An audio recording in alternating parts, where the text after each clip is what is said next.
Kestrel ખાતે સદગુરુ મહારાજ સોમદાસ બાપુની અધ્યક્ષતામાં 50મા શરદ પૂર્ણિમા દશેરા મહોત્સવને સફળ બનાવનાર તમામ લોકોનો ધનજીભાઈ પરમારે આભાર વ્યક્ત કર્યો હતો, જેમાં જિગ્નેશ દાદાજીએ સંતવાણી અને સત્સંગ હરિકીર્તન કાર્યક્રમ યોજ્યો। 50મા શરદ પૂર્ણિમા સુવર્ણ પર્વ દશેરા મહોત્સવ કાર્યક્રમમાં સનાતન ધર્મ પરિવાર અને આમંત્રિત મહેમાનો સાથે કાર્યક્રમને સફળ બનાવનાર તમામ લોકોનો સનાતન ધર્મ પરિવારના ધનજીભાઈ પરમાર દ્વારા આભાર માનવામાં આવ્યો હતો। સનાતન ધર્મ પરિવાર દ્વારા સુવર્ણ જયંતિ મહોત્સવ જે કેશરોલ મુકામે યોજાયો, આ કાર્યક્રમની અંદર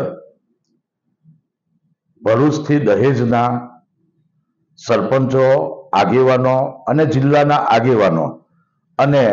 ગામે ગામથી પધારેલા તમામ ભાઈઓ બહેનોએ અમને ખૂબ સાથ સહકાર આપ્યો છે। પૂજ્ય સોમદાસ બાપુના સાનિધ્યની અંદર જિગ્નેશ દાદાના કથાની અંદર જે ભાઈઓ બહેનો પધાર્યા અને જે સાથ સહકાર આપ્યો છે તે બદલ હું સનાતન ધર્મ પરિવાર તરફથી જેઓને અમે આ મોટો કાર્યક્રમ હોય અને આ કાર્યક્રમની અંદર કોઈ ભાઈને